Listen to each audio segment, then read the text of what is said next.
I now call to order the meeting of the directors of the New York State Urban Development Corporation doing business as Empire State Development for Thursday, February 20th, 2020. As noted on the agenda posted on the internet, we welcome public comment on the items in our agenda. To ensure maximum opportunity for participation, speakers representing themselves may speak for up to 2 minutes each, and those representing groups may speak for up to 4 minutes each. As always, the directors have received the written materials in advance of today's meeting, and they're free to ask questions at any time. At this time, I ask the directors whether anyone has any potential conflict of interest with respect to any of the items on the agenda. If so, I ask you to please make an appropriate disclosure on the record at this time. The first item on today's agenda is approval of the minutes of the January 16th, 2020 directors meeting. Are there any questions, comments, additions, or deletions? If not, I'll entertain a motion for approval. Second. Thank you, Cesar. Eric, second. All in favor? Aye. Aye. Any opposed? No. Thank you. Okay, Kevin Eunice has an item relating to the appointment of officers. Kevin, take it away. Good morning, directors. This morning I will be asking for your approval for the appointment of several officers of the corporation. A great group of folks, and I would like to note that most of these folks are promotions of current ESD colleagues, so we're really proud of them. Richard Gagliano is being appointed to Senior Vice President of Marketing. Kevin Hansen for Senior Vice President and Head of Public Policy. Edwin Lee, Senior Vice President and Director of Economic Incentives. Glenda McCleary, Vice President and Director of Loans and Grants. And Goldie Wexel, Senior Managing Attorney. Great. Is that a information item or is that a motion? That is a motion. I think it needs an emotion and a Okay. vote. Well, congratulations to all those folks. Is there a motion to approve? I'll move the approval. Thank you. Is there a second? Thank you. Hilda, all in favor? Aye. Aye. Any opposed? None. All right. Excellent. Well done. Are we completely sure about the whole Edwin thing? Okay. Sorry, Edwin. I can't help myself. Not completely, but sufficiently. Okay. All right, Eric, I believe it's time for you to do Right. the CEO report, and I just want to say, I don't know how you went to Albany and you came back, you did a budget hearing, you have no bandages, no scars, no wounds, so job well done. Well, thank you, but, the scars aren't permanent, they're healing well, you can see them. Good. There may be some long-term effects, we'll find out over the course of the year, but good morning, everyone. First of all, congratulations to those recently appointed. Keep up the great work. We appreciate everything that you do. When I get to do these president's reports every month, I sit there for a second, and then I sit with Matt and go, what did we do? And then we start going through the list, and we realize that this agency does so much in the course of a month that it's fun to, go through all of this, and just as a summary of everything that we get to do and the impact that we make. So, just to give a sense. By the way, Matt, I got 2 different reports here. So, I want to. So, anyway, we'll just go through. So since the last board meeting, and following on the governor's State of the State, we had the governor presented his budget. Much of that is now going through the legislative process. There's other amendments that are going through, and a number of different initiatives that are directly under ESD's authority, and a number of initiatives that we're working with partner agencies. And so, today we'll do a little bit of a review of some of those items. Kevin Hansen will go through in greater detail, so everybody has a sense of some of the budget items and some of the issues that will affect ESD.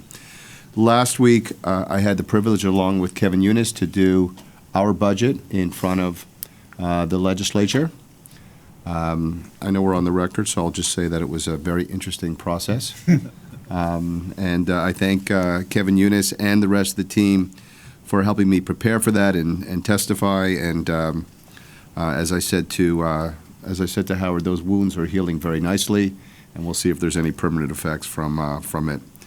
I also, earlier this month, I went to Buffalo to the Tesla facility. I knew that there would be a number of questions. It's obviously a major investment by the state to help to assess where we are. The team in Buffalo continues to do a great job of working with Tesla, and as I noted in my hearing, the Gigafactory there is really bustling. They're doing a lot of hiring.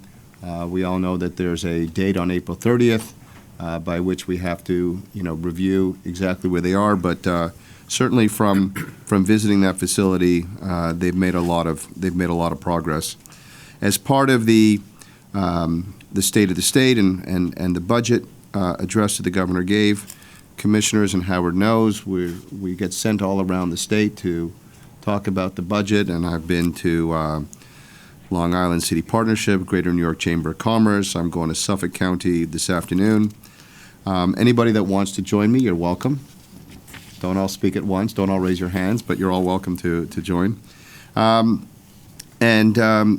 addition to a number of the of those types of presentations, I also had the privilege on behalf of our agency to talk to the Building Congress and the Bond Buyer National Outlook Conference, where I was there with Liz and Elaine, and addressed the Business Council up in Albany at their recent meeting, and then lastly, unrelated to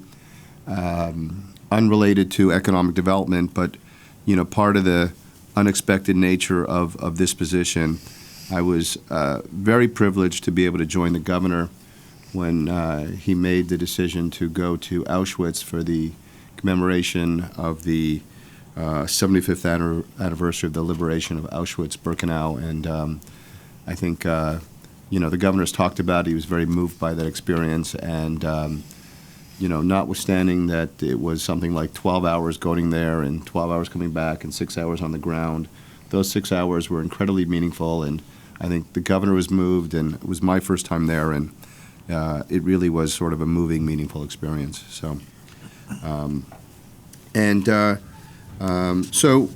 lots of, as an agency, lots of great stuff that we moved along.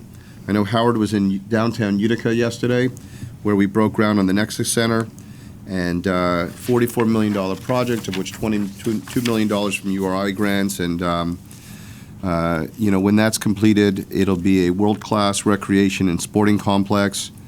It'll be a premier tournament for ice hockey. I understand Howard was sharpening his skates yesterday, ready for the season. And I think it'll be a great local attraction. We project more than 300,000 visitors annually and $26 million impact for the local economy. Want to recognize all the great work that our MWBE team does. They've been holding a series of expos across the state, and they'll be expanding that over the next few months in Long Island, in Western New York. That program just continues to do so well. And tomorrow there's a kickoff industry day at John Jay College. And so just another example of all the hard work that division is doing. So thank you, Valerie. And again, keep up the great work. We also announced that Anchor Glass has completed a $51 million expansion of its facility in Elmira, supporting 240 jobs.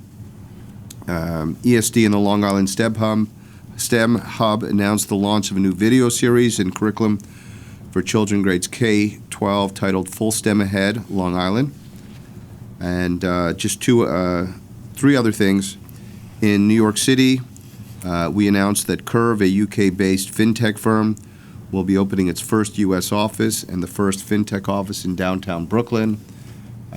We announced, our partnership and our incentives, and there was a lot of good press on that since we beat out other cities like Austin and Charlotte.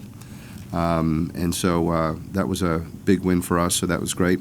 In Monroe County, packaging manufacturer Pro Ampac will add a 25,000 square foot innovation center to its current facility, and that'll create up to 40 new jobs there as well. So all part of the Finger Lakes Forward initiative. And then lastly, in Rockland County, Star K. White which has been located in New York for 130 years, completed construction of its advanced manufacturing facility, and that'll create 21 jobs. So as you can see, wide range of stuff. As an agency, we get involved in so many things, and it's really so exciting to see all the things that we do. So with all those exciting things, two things on the flip side that I am not happy to announce, but I'm happy for these individuals. I think as many of you may know, first of all, Megan Taylor, our Mid-Hudson Regional Director Extraordinaire, is leaving her position. She's done, I think she's overseas right now, but she's done such an amazing job for the agency and represented us so well over the years. So we wish her well. She's still around, I think, Rich, through the end of March. That is correct. At end of March. So we're obviously in the process of looking for someone else to replace her. It will be hard. She's done such an amazing job. It's always tough when one of our all-stars leaves the agency. And we have another all-star that's leaving, unfortunately. I don't know if Tom Condescendi's here. Is Tom around? I think he'll pop in later on some of the contracts. But Tom, who's been a senior vice president in our real estate division, he's been an enormous resource to me, to Holly, to Howard, to the entire agency, to the governor's team. And, he'll take his considerable talent to the capital region to work on civic development projects in Albany, and obviously we wish Tom well as also. But we have a great team here. There's lots of important work that we have, lots of important stuff that we'll be completing before the next board meeting. And so with that, I will turn it back to our chairman, Howard Zemsky. So thank you. Okay, thanks, Eric, for that great report. There's no dull months at ESD, so thank you for that presentation. We're fortunate to have Kevin Hansen here, our new Senior Vice President and Head of Public Policy, to do a presentation on the state budget, all right? Yep. Okay, we're going to turn it over to you, Kevin. Thank you. Great. Thank you, Howard. And you may want to move as going I to. unleash the projector. I'll leave it. Perfect. All right. Let's see if I've got it here. So thanks for that introduction. Over the past 7 years at ESD, I've had the privilege to get to know some of you, but for those of you who don't know me, again, my name is Kevin Hansen, and I oversee public policy at ESD. Today, I'm going to try to give a quick summary of the governor's 2020 agenda as it relates to economic development. I know your time is valuable, so I'm going to go ahead and dive into the presentation and hopefully keep it to under 15 minutes. So every January, the governor lays out his policy agenda for the coming year in two pieces. One is the State of the State address, and the other is the publication of the executive budget. And this year, the theme of the governor's agenda was making progress happen. And while the governor's agenda covers a very wide range of policy issues, including things like healthcare, criminal justice, environmental policy, this presentation is really limited to the economic development-related initiatives. Many of the economic development-related initiatives that I'm going to highlight will directly impact our operations and were developed in consultation with agency staff. Initiatives like a new MWBE application portal, new green economy tax credits, and the continuation of community initiatives like the regional councils and downtown revitalization initiative. But I'm also going to highlight some significant initiatives that are likely to indirectly impact our work due to their effects on the broader economy. So proposals like new sick leave requirements, prevailing wage requirements, and a gig economy task force. One note of context is that while we do expect the vast majority of these proposals to be implemented, the executive budget still needs to work its way through the legislative process, so some of these proposals may change between now and April 1st when the state budget is finalized. With that said, some highlights. First off, the governor's budget proposes additional tax cuts for small businesses and farmers. The governor's proposal would, as shown, reduce the rate for small corporate taxpayers from 6.5% to 4%, and it would also triple the current income exclusion for farmers and sole proprietors. It would make the investment tax credit refundable for farmers, and it would repeal the penalty on small businesses for underpayment of estimated taxes. Next, the regional councils. Launched in 2011, the state's 10 regional economic development councils have developed and are continuing to implement long-term strategic plans for their regions. No surprise, the governor's proposed budget includes an additional $750 million in resources for a 10th round of REDC initiatives. All told, during the governor's administration, there's now been more than $6.9 billion awarded to more than 8,300 projects through this community-based, bottom-up approach to economic development. Next, the governor's budget also continues to invest in communities by funding $100 million for a 5th round of the successful Downtown Revitalization Initiative, or DRI. Through the DRI's first 4 rounds, 40 communities have now received awards of $10 million each to help develop community plans and fund projects that are helping downtowns to reimagine and remake their urban centers. To attract the export-oriented industries of the future, the governor's budget proposes to extend ESD's performance-based Excelsior Jobs program, under which nearly $1.4 billion in tax credit commitments have now secured financial commitments of almost $10 billion and the creation of roughly 82,000 jobs. Aspects of the Excelsior Jobs program were growing closer to their expiration at the end of 2029, and the governor's budget would extend this program beyond 2039. Last year, Governor Cuomo signed the Climate Leadership and Community Protection Act, or CLCPA, which is the most aggressive plan in the nation for fighting climate change. The CLCPA commits New York to achieve a carbon-neutral economy, which will require the state to reduce its greenhouse gas emissions by 85% by 2050. What does that mean for economic development? Well, with nearly 160,000 clean energy jobs across the state, and having seen 8.9% job growth since 2016, the state's climate policies are already attracting significant private sector investment and job creation. Accordingly, the executive budget would help anchor these fast-growing industries of the future in the state by amending the Excelsior Jobs program to create enhanced tax credits for green projects. So, for example, manufacturers of tradable projects for renewable energy systems, clean transportation, energy efficiency, or energy storage. In line with the new green tax credits and other efforts to expand the state's green economy, Governor Cuomo has also proposed taking significant action to expand the industry of electric vehicles in New York State. At the New York State Energy Research and Development Authority, or NYSERDA, Governor Cuomo proposes that the New York Green Bank make $100 million in financing available to help clean transportation businesses locate or expand in New York and to encourage the installation of EV charging infrastructure. Naturally, while this will be administered by NYSERDA, ESD expects to work with NYSERDA to promote this $100 million financing resource in its conversations with businesses in the sector. Currently, the process for siting large new renewable energy generation projects, and in particular solar projects, can take 5 to 10 years. In his executive budget address, the governor made it very clear that this process cannot be allowed to remain a bottleneck to the state's achievement of its renewable energy goals. And ESD has been directed to work with NYSERDA and the Department of Public Service to develop a more streamlined process that will help the state deploy more clean energy much more quickly within the state.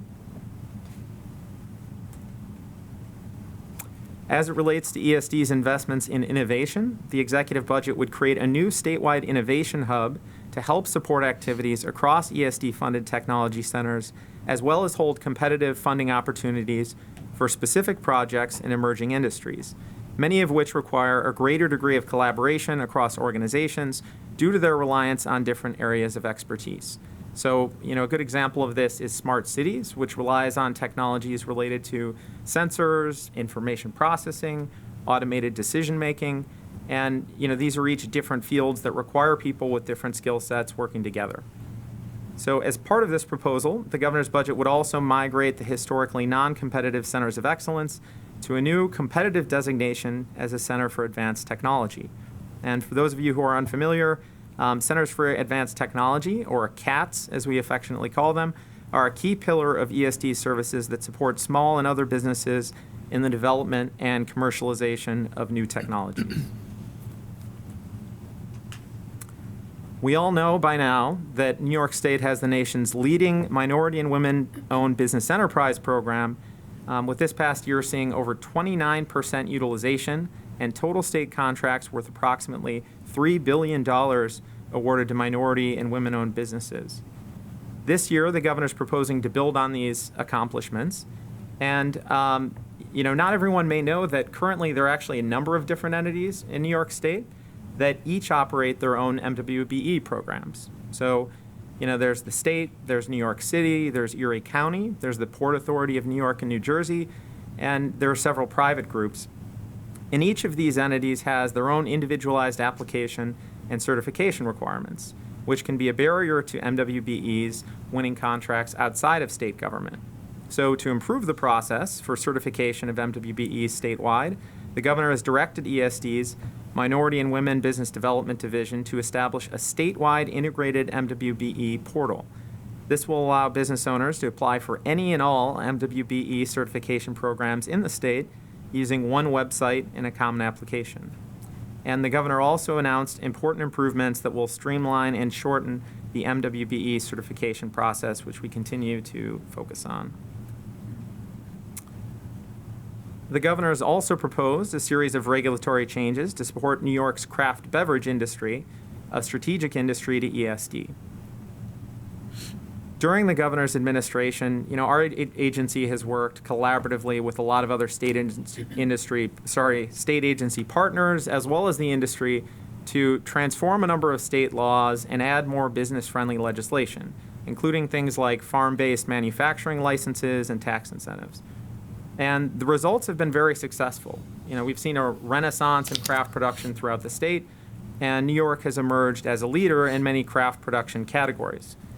This year, the governor proposed additional regulatory reforms, as well as proposing to improve the craft beverage workforce by creating new licenses for educational institutions around manufacturing and retailing. For the second year in a row, Governor Cuomo proposed a comprehensive cannabis legalization program that would protect consumers, promote equity, and foster in-state economic development. This year's proposal proposes to work with our neighbors in states like New Jersey, Connecticut, and Pennsylvania to coordinate a safe and fair system under a new Office of Cannabis Management, which would specialize in cannabis regulation, overseeing medical cannabis, adult use cannabis, and cannabinoid hemp products like CBD. And just to give a little bit more background on this, cannabis sativa is a plant, and there are varieties of that plant that contain a chemical known as THC, which is sometimes associated with recreational cannabis, as some people have called it, and also with medical cannabis. But there are also varieties of this plant that are referred to as hemp, which is legal. It was legalized under a federal farm bill and is included in all sorts of products like, T-shirts and robes and soaps and just a whole host of issues.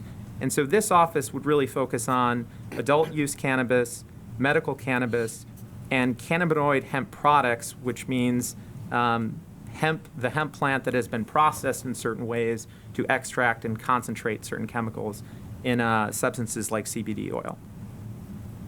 It's also worth noting that the new office would facilitate cannabis market entry by providing access to capital, technical assistance, and business incubator programs. The governor also announced new sick leave requirements for New York State businesses. Specifically, the governor's legislation would annually require businesses with over 100 employees or larger employers to provide at least 7 days of paid sick leave. Most other small businesses with between 5 to 99 employees would be required to provide at least 5 days of paid sick leave. And small businesses with 4 or fewer employees would not be required to offer any paid sick leave, but they would be required to guarantee 5 days of unpaid sick leave. The governor's budget also proposes to establish a 9-member gig economy task force that would make recommendations on how to protect gig economy workers, or those workers that perform employee-like services but do so as an independent contractor, from exploitation. The governor's proposed gig economy task force would be required to issue its recommendations by May 1st of this year, so it would be pretty quick. Switching to construction, under the New York State Constitution, all construction projects classified as public works are constitutionally required to pay laborers a minimum prevailing wage and set of standard benefits published by the Department of Labor, depending on the area. Typically, an area's local prevailing wage reflects a rate negotiated by the predominant trade unions. Under the executive budget, prevailing wage requirements would be extended from only public works, such as government buildings, to also cover certain private construction contracts if they are greater than $5 million and the public is paying for at least 30% of their construction costs. And the governor's proposal does exempt a number of types of projects, including things like affordable housing. Every 10 years, the census not only determines the state's apportionment of representatives in Congress and each state's share of votes in the Electoral College, it also influences the allocation of more than $1.5 trillion in federal funding to states. And the governor is deeply committed to ensuring that each and every New Yorker is counted in this process. The governor's budget proposes an additional $10 million for census outreach, which is on top of $60 million in previously announced resources. So these many highlights aside, there are actually many, many more included in the governor's budget and State of the State address. There are easily over 100 initiatives in the State of the State alone. But just a few more that impact economic development include extending the film tax credit program with a slightly lower tax credit benefit and additional new eligibility requirements, utilizing the REDCs to support initiatives that address challenges faced by women entrepreneurs, hiring a state cellular coverage coordinator at ESD to oversee a range of regulatory and other improvements that would expand cellular service to unserved areas, much like our success in the broadband program, launching a smart cities partnership between New York and Israel, and supporting various regional projects like the indoor drone testing facility in Rome that will be known as the Sky Dome, the reimagined Buffalo Skyway, and the Empire Station project that I understand will be the subject of a separate presentation later by Tom Conoscenti. Lastly, before I wrap up, I just wanted to quickly acknowledge that many ESD team members and agency leaders spend a lot of hours contributing ideas and feedback to the State of the State in the executive budget every year. And, you know, we'd be here all morning if I named everyone, but this process was very much a team effort. And in particular, Allison Bates did a terrific job coordinating the process and collecting and refining everyone's ideas and feedback. So thank you to the team. And that's it, and I'm happy to take any questions. Okay, thanks, Kevin. Great job. Any questions for Kevin on any of the presentation you just saw? All right. Well done. You know, everything's relative, and I've got a small, medium business in Buffalo, and when you look at what ESD does every year and all of the governor's initiatives every year, it's exhausting just to contemplate it, let alone do it.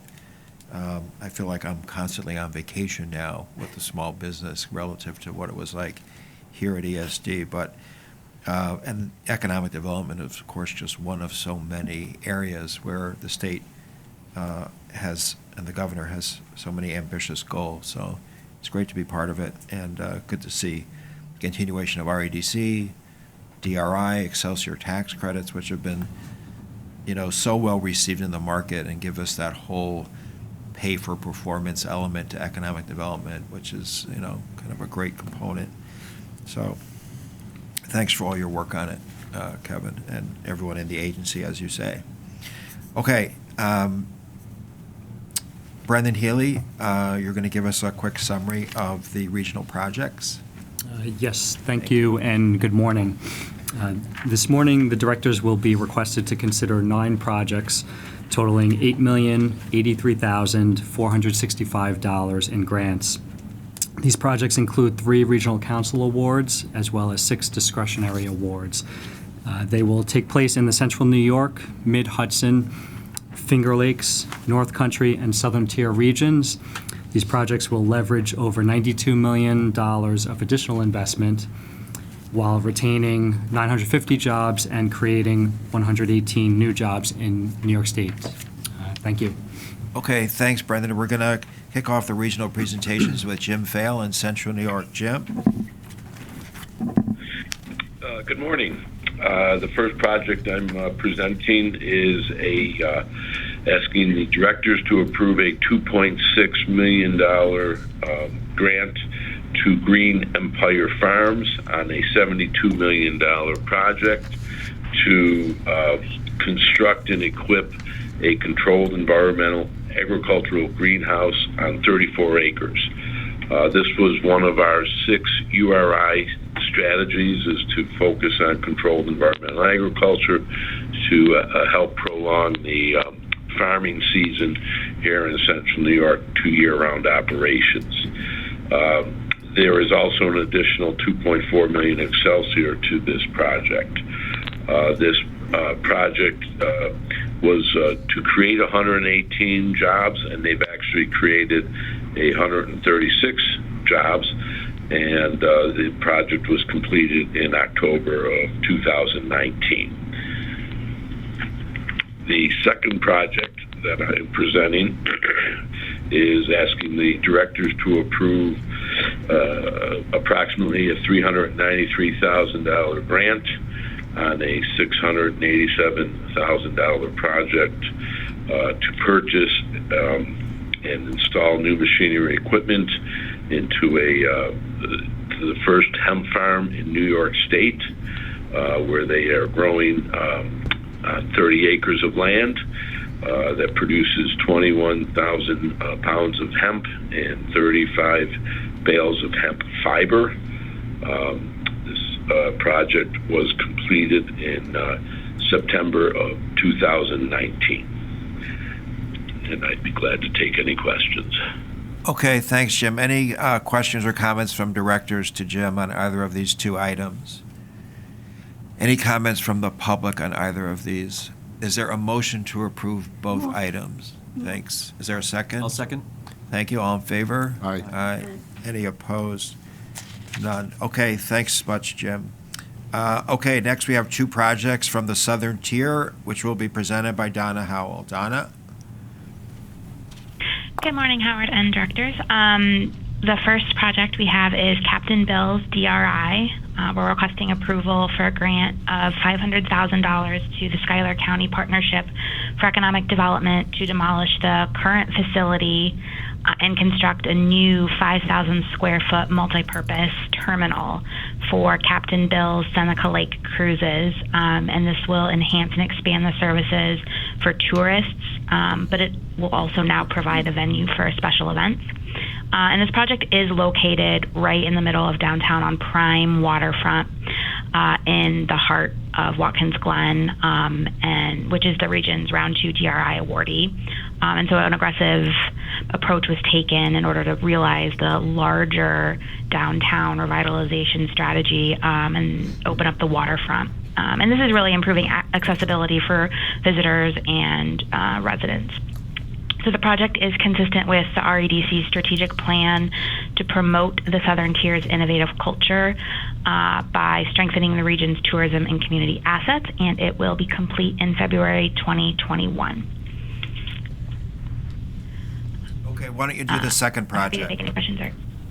Okay, and so the second one is a grant for $1,250,000 to Amphenol Aerospace to demolish and remediate the former 600,000 square foot factory, and this was destroyed in 2011 by Hurricane Irene. And so in its place, after they demolished it, they're building a new 5 megawatt solar farm to power their new factory, which is about a mile up the hill, to lower power costs for their existing operations. This project is consistent with our strategic plan to invest in advanced manufacturing and also the state's goal to transition from fossil fuel to renewable sources. And this is already complete. It was complete last month in January. Okay, thanks. Are there any questions or comments from directors to Donna on either of these 2 items? Is there any comment from the public on these items? Is there a motion to approve both items? I so move. Cesar, is there a second? Thank you, Hilda. All in favor? Aye. Any opposed? None. Okay, thanks, Donna. Vinny Esposito will now present an item from the Finger Lakes. Vinny. Good morning, Howard. Good morning, directors. Today you're asked to approve a $1 million capital grant to the Golisano Autism Center from the Regional Council Capital Fund from Round 8 of the CFA process. This grant supports the construction of a new 33,000 square foot autism center in the city of Rochester. The Golisano Autism Center is a nonprofit organization founded in 2018 by a partnership of different service provider organizations. The center serves as a hub where agencies and providers can work collaboratively to provide supports to individuals with autism across their lifespans. The center opened last fall, September 2019, and offering a range of services, including early intervention, preschool and school-age programs, employee training, benefits counseling, and training for family members. There are currently 12 providers using the facility. The total project cost for this was $6.9 million. Okay, thanks, Vinny. Sorry, were you done? Yes. Vinny, where is that? Where is that located in Rochester? So it is on Science Parkway, which is near the El Siegel Center, just at the end of South Avenue, sort of in between the University of Rochester and downtown. Okay, got it. Thank you. Any other questions or comments for Vinny on this item? Any comments from the public? Is there a motion to approve? I move it. All right, and Cesar, maybe I'll you're second it. seconding it. All right, you guys have a good team thing going today. All in favor? Aye. Aye. Any opposed? None. Okay, thanks, Vinny. Moving to the North Country and Steve Hunt. Steve? Good morning. This morning I'm going to be presenting one project awarded in the North Country through the Round 7 CFA. We're seeking board approval of a $340,000 economic growth grant. Steve? Yeah. Hello? You sound maybe a little like you're underwater. So I'm going to do this. We're going to maybe go on to a couple of other presentations and come back and see if you can grab a landline or something, maybe that, if that's possible, because it's very hard for us to hear you. This must be part of that wireless initiative that we have coming up. Or maybe you're in a submarine. I'm not sure. But if you don't mind, if you can maybe try to find a better cell spot or a landline or something, and call back in. But we're going to, in the meantime, I think, move on to Simone and the Restore New York communities. And then we'll come back to you when I get word that you're back on the line. Steve, if you just text us when you're ready to join back in. Okay. Okay? Perfect. All right. Thanks. Okay, Simone. Thank you. We are seeking director's approval for 3 Restore New York grants. The first, is a $500,000 Round 4 grant to the town of Clifton in the North Country for the demolition of 16 structures at the former Jones and Laughlin steel site. The project site is significant as one of few properties within the Adirondack Park that is zoned for industrial use, with critical transportation access to the New York State Highway 3, as well as abutting the rail line between Newton Falls and Carthage. Despite these attributes, the potential redevelopment of the site was seriously hindered by the presence of many dilapidated structures. As of June 2019, all obsolete buildings have been removed at a cost of $1.7 million, and the parcel is now ready for future development. The second item is a $500,000 Round 4 grant to the village of Messina in the North Country for rehabilitation of the vacant Slavins building. Restore funds were used to eliminate neighborhood blight and rehabilitate the building located in the heart of Messina's downtown. The project building now features 2 4,000 square foot retail spaces and 3 1,300 square foot market rate apartments. This project was complete in November 2019 at a cost of approximately $727,000. And the third item is a $1 million grant to the village of Port Chester in the Mid-Hudson region for renovation of an underutilized 19th century building where the former Mutual Trust Bank operated at 16 North Main Street. This project includes the preservation and adaptive reuse of 16 North Main and the demolition and new construction of a structure at 16 and 18 North Main Street. The project will result in an 11,649 square foot mixed-use building, including renovations to an existing restaurant, creation of a unique commercial property, and 6 market-rate residential units. The project will be complete in January 2021 at a cost of approximately $5 million. And I can take any questions. Okay, thanks, Simone. Are there any comments or questions from directors on either of these three? Yes, Cesar. Do our Restore New York grants go to repay localities for having gotten rid of the old structure, or is it to pay for what's going to replace it?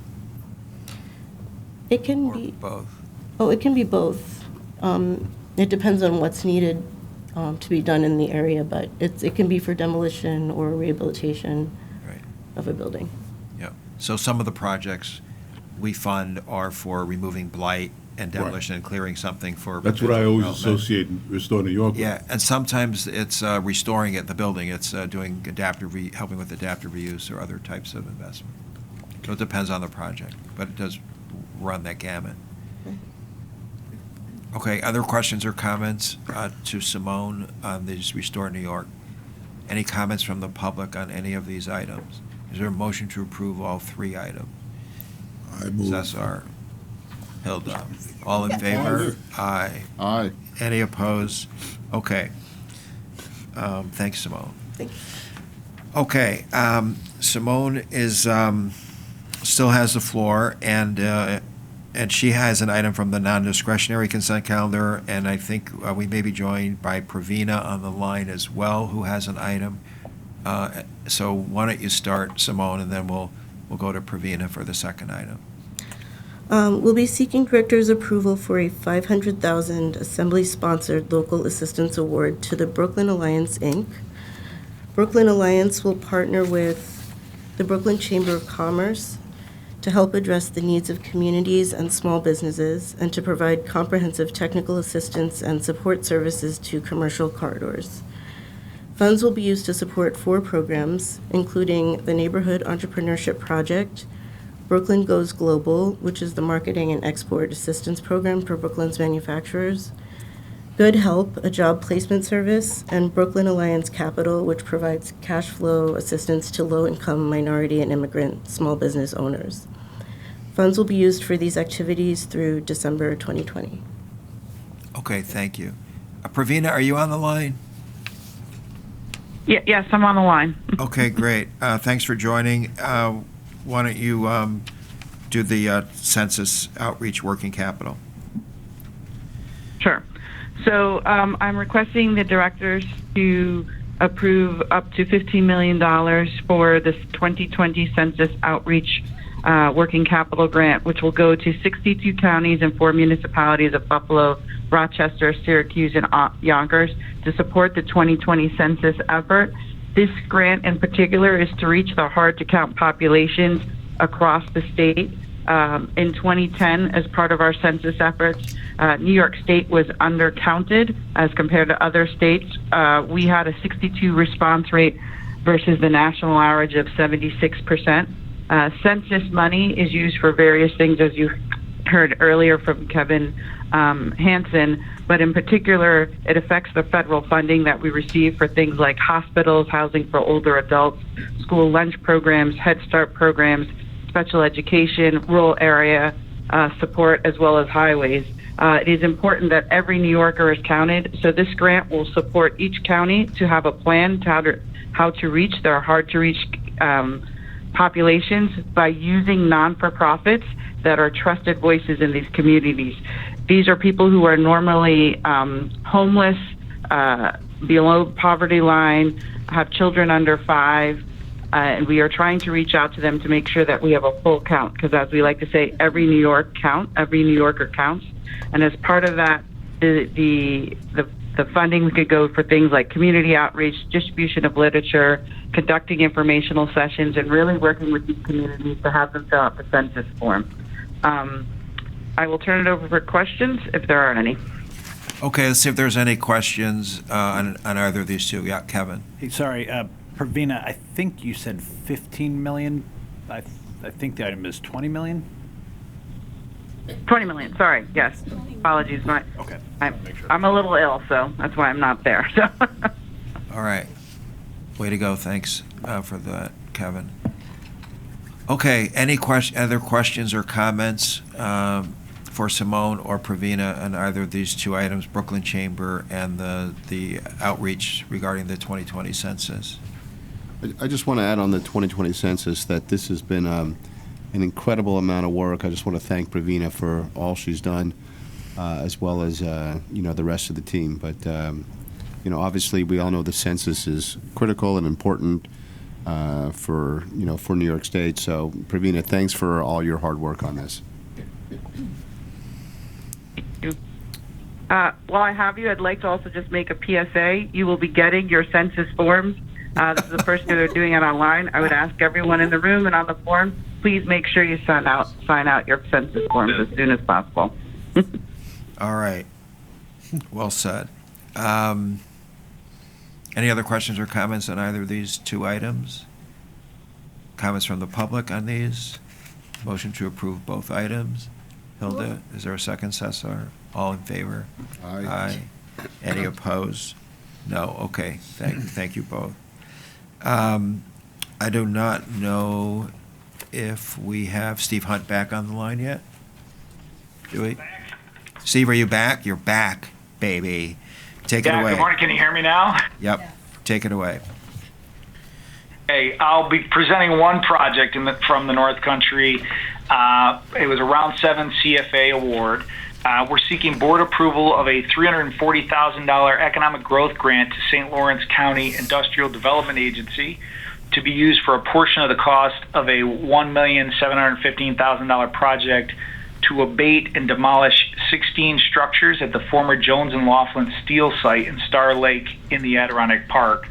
The site was a former iron ore processing plant that closed in 1977, and its demolition and removal has been 40 years in the making. Not only were the buildings highly visible blight along one of the main corridors in the park, it is one of the few available properties in the Adirondack Park zone for industrial use, and has critical transportation access to both New York State Route 3 and the Newton Falls secondary rail line. An early phase of this project was completed in September 2017 and included the abatement and demolition of 11 structures at the J&L site. In addition to this grant, the town of Clifton was awarded a Round 4 Restore New York grant of $500,000, and that project is being presented today as well. The project is completed and is therefore, and there is no further work being considered at the site at this time. Happy to answer any questions. Okay, any questions or comments from directors on this industrial site in St. Lawrence County, North Country? Any comments from the public on this item? Is there a motion to approve this item? Motion. Thank you. All in favor? Yeah. Aye. Any opposed? None. Okay, thank you, Steve, and thanks for calling back in. Thanks.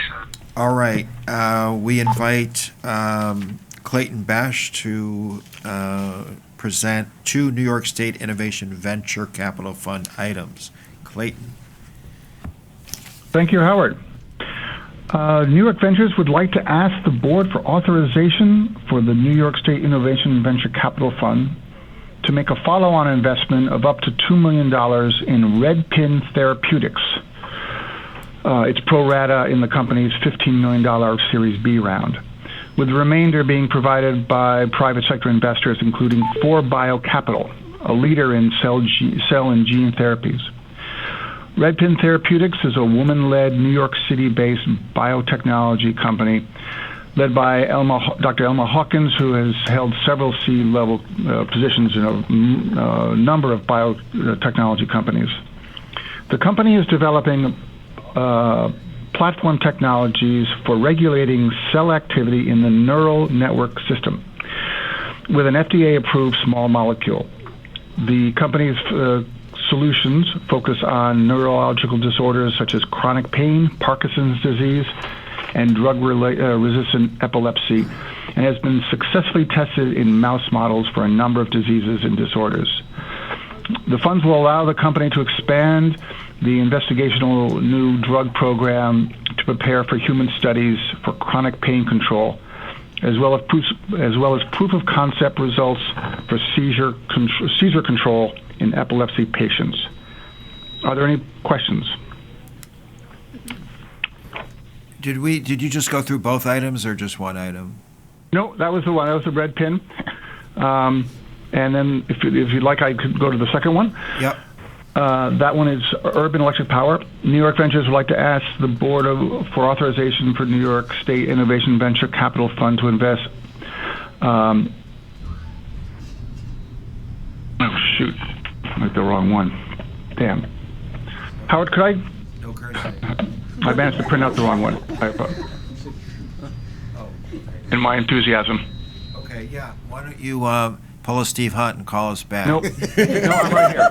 I'm good. I'm good. No, Oh, you I'm got good. it? Ready? All right, Let's yeah. try again. Okay. Yep. I apologize. Yeah. We'd like, this is the problem with the follow-on, to make a follow-on investment of up to $1.6 million in Urban Electric Power in 3 tranches, with the balance of the $16 million Series B round to be provided by private sector investors. Urban Electric Power, headquartered in Pearl River, New York, licenses technology from the City University of New York in 2013 and is now the manufacturer of unique, patented, safe, low-cost, rechargeable alkaline batteries. This company's technology has taken the common household use once and throw away alkaline battery with its cheap, plentiful, and safe material and made it rechargeable. The company's development and commercialization of rechargeable alkaline batteries offer a non-toxic, non-flammable solution with a reliable electrochemistry and an existing global supply chain. Urban Electric Power has produced tens of thousands of batteries at its pilot manufacturing plant in Pearl River. The batteries meet the requirements of several high-value applications, totaling a $5 billion market opportunity, including residential, commercial backup power, solar storage, and grid services for peak demand management. The funds will allow the company to continue to drive down the cell production costs, enhance manufacturing at Urban Electric Power's Pearl River facility, and form additional partnership for market growth. Are there any questions for either of these requests? Hey, Clayton, didn't we have Yes, sir. rechargeable batteries like 40 years ago? What's different about these? This one, the rechargeable we had 4 years ago with lithium ion, and as you know, lithium ion has grown and they've gotten better, faster, cheaper. But this doesn't use either lithium, which has limited sourcing, or cobalt, which is currently found in difficult areas of Africa. So it's a battery that isn't perfect for all solutions, but can actually replace the 12-volt lead-acid batteries with all the icky, dangerous lead in it. So it's a very good solution for particular verticals. Excellent. Is that a technical term, icky? Icky, yes. Okay, good. Any other questions? Yeah, dangerous, that kind of stuff. I had a question on the red pin. So yes, sir. The technologies that are being, innovated in the company, is it the same technology that goes after chronic pain and epilepsy, or is that multiple technologies that they're creating, both based on? It's the same. Sorry, I'll listen. I'm sorry. It's the same technology, because what it does is it actually goes right to the nerve cell and is able to turn on or turn off the cell. So depending on the symptom, they're able to communicate with the brain whether to turn off the hand shaking, or whether to turn off the pain information going to. So rather than an opioid for pain, for example, rather than opioid which covers the pain, this actually turns off the data going from the nerve ending to the brain.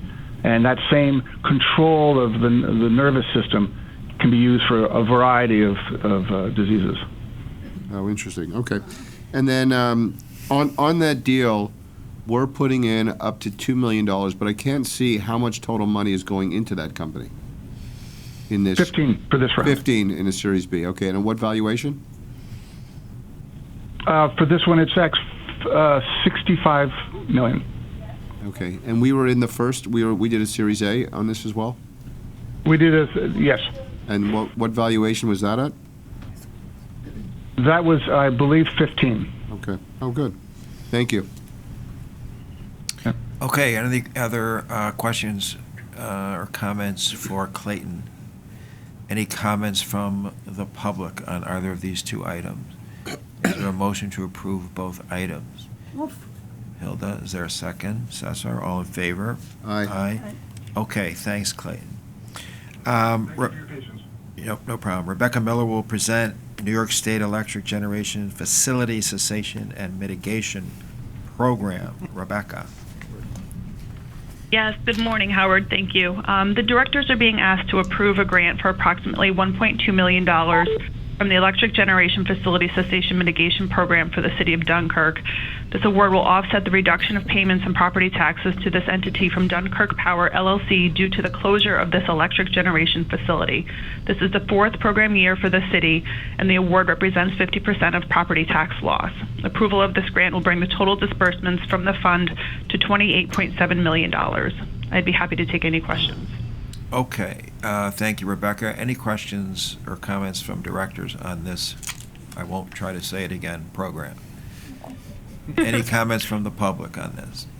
Is there a motion to approve? I move. Thank you. Is there a second? Thank you, Hilda. All in favor?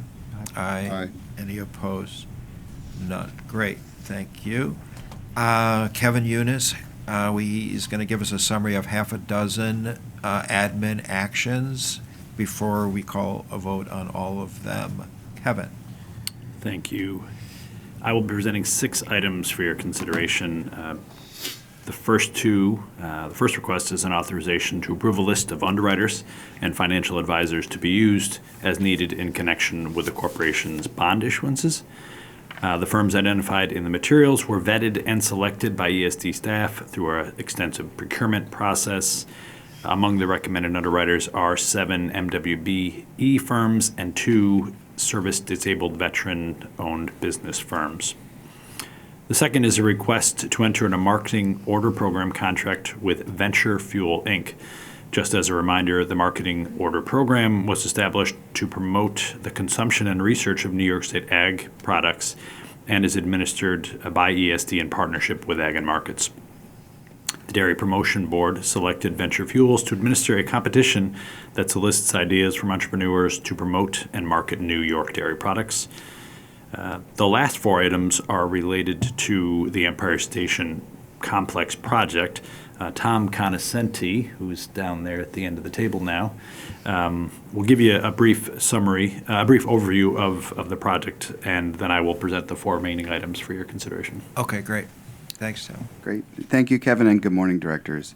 In January, as part of his State of the State address, Governor Cuomo announced plans for the Empire Station Complex, a single, interconnected complex that includes a revitalized Penn Station, the soon-to-open Moynihan Train Hall, a new expansion of Penn Station to the south, and the development of a modern business transit development area around Penn Station.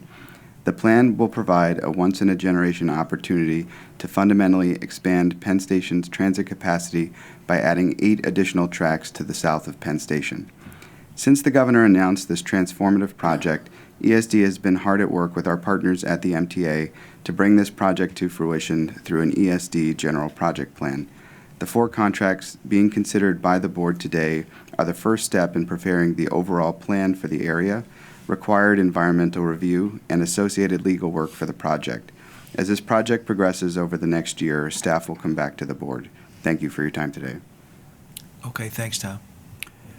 All right, with that, the first 2 items related to this project are requests to enter into contracts for legal services. The first is a contract with Brian Cave in an amount of $950,000 for a term of 3 years. The second is a contract with Skadden Arps in an amount of $950,000, also for 3 years. The third request is an authorization to enter into a contract with the consultants AKRF for preparation of environmental impact statements, or EIS, for the project. The contract amount is $4 million, including contingencies, and the term is for 2 years. And the final item is a request for authorization for FX Collaborative to provide architectural and planning services related to the project, including the creation of a conceptual development plan for the block and coordinating of the overall development for the balance of the proposed complex. Okay. That's all I got. We got through all six? That's all six. Okay. Are there any questions or comments from directors on these items? How often do we put out a request for proposals? I'm sorry, again? How often do we put out a request for proposals? On anything Yes. at all, or on this project? On all those? How often would our agency put out a request for proposals on average? Yeah. I don't know. Only Kevin Eunice knows the answer to Okay, that. Kevin, you're it. Quite a bit. But if I understand your question, we do prepare pre-qualified lists of firms for certain types of support. So in this case, it's the underwriters and financial advisors. And I think we do that every 2 years, or? Okay, so we do a 2-year contract with 2-year renewals potentially, and we'll name dozens of, in this case, it's something like 22 firms in total.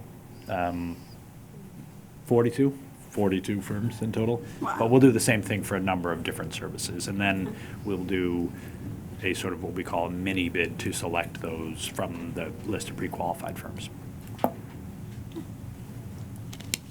Okay. Tom, how, this is an ambitious project, obviously. I think we're all familiar with the sort of magnitude of it. What would you say, like a time frame be, or like a time frame per part A might be? Or, I noticed some of these contracts right out of the gate are for 3 years, and sometimes they get extended. So, how do you think about it from a time perspective? So we've been working. What I would say is that when we went out to bid and we got proposals back from various firms, for the environmental review, the timeline is around 12 months to get to a draft environmental impact statement. Okay. All righty. Any other questions or comments? Well, based on your question, give us a ballpark figure of when you think New Pennsylvania Station and all of its attendant projects will be completed. So it's complicated to answer that, because the area will have a number of different components to it. So there's going to be the improvements to Penn Station itself, development that's taking place in the area, and all of the timing of that is going to be different. So when for an EIS purposes, there'll be build years that'll be analyzed in the EIS that'll have sort of an outside date for when the completion of all these improvements happens. Well, what would that outside date be? We're still working through that. So, there's a number of buildings that will, go up according to, plans. There's redevelopment of the 780 block. There's all the work underground. So, the first thing, and as Tom pointed out, where we're, moving on an accelerated basis, is to ensure that the draft EIS is done in 12 months. So, let me ask you, if at some point we members of the board that are going to no doubt be asked to approve numerous contracts, maybe we should be invited to go see what it looks like. Sure, and we're also happy to do a presentation to the board on sort of the larger, GPP process, and also helpful. Okay, that would be great. What do you think? That'd be great. Hilda? I agree. Be great if we saw it. Yeah, okay. This will be on our plate for some years, right? So. Yeah. Okay, good idea. Let's see, where were we? We had half a dozen items. We've gotten through the questions and comments. Are there any comments from the public? Is there a motion to approve these items? Move. Hilda, is there a second? Cesar, all in favor? Aye. Aye. Any opposed? No. Let's see. The motion carries. Remaining item on today's agenda will provide the directors, are provided to the directors for their information. No presentation will be made and no vote is required. I do have annual reports that we printed that distributing to directors. And I just want to take 1 minute and thank ESD, everyone, because I know it takes the effort of the entire agency to contribute to these annual reports. And as busy as our years are, I think it's really important to capture, memorialize the incredible accomplishments of the agency each year. And that's what these do. They provide mandatory information as per law a couple years ago, but they also provide additional information so that we can capture and present the incredibly robust and comprehensive economic development initiatives that we have and that we do and that we should all be proud of. So thank you all for the work that went into this. Eric and everyone on your team. It looks great. And I know Rich and I know marketing and I know communications and I know the input of absolutely everyone is required. So thank you. I think we have a lot to be proud of. And is there a motion to adjourn? I so move. Okay. Thank you all.